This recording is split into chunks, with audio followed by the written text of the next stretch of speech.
తెలుగు భాషలో రూపొందిన కింగ్డమ్ సినిమాపై తమిళనాడులో ఆగ్రహం వ్యక్తమైంది.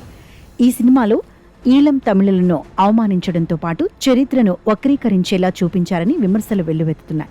రామనాథపురంలో జగన్ థియేటర్లో ఈ సినిమాకు చెందిన బ్యానర్లను చిరకొట్టిన నిరసనకారులు సినిమా ప్రదర్శనను తక్షణమే నిలిపివేయాలని డిమాండ్ చేశారు. తమిళనాడులోనే కాక దక్షిణ భారతదేశమంతా ఈ చిత్రాన్ని నిలిపివేయాలని డిమాండ్లు తీవ్రమవుతున్నాయి.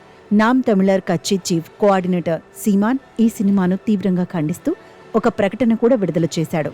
ఈ సినిమాలో ఈళం తమిళులను నేరస్తుల్లా ప్రతికూల దృక్పథంలో చూపిస్తూ అవమానించడమే కాకుండా చరిత్రను తారుమారు చేసి చూపించారన్నాడు సీమన్. స్వరాష్ట్ర తమిళ ఈళం కోసం ప్రాణత్యాగం చేసిన వీర మరణాలను అపహాస్యం చేయడం సహించదగిన విషయం కాదని వివరణాత్మకంగా ప్రపంచ దేశాల ముందు ఈళం తమిళులపై జరిగిన మానవ హక్కుల ఉల్లంఘనలను ఎత్తి చూపే సమయంలో ఇలాంటి చిత్రాలు ఆ పోరాటాన్ని చెడగొడతాయన్నాడు. మరోవైపు తక్షణమే కింగ్డమ్ సినిమాను తమిళనాడులోని అన్ని థియేటర్ల నుంచి వెనక్కి తీసుకోకపోతే నామ్ తమిళర్ కార్యకర్తలు థియేటర్లను ముట్టడి చేసి సినిమా ప్రదర్శనను ఆపేస్తారని హెచ్చరించాడు.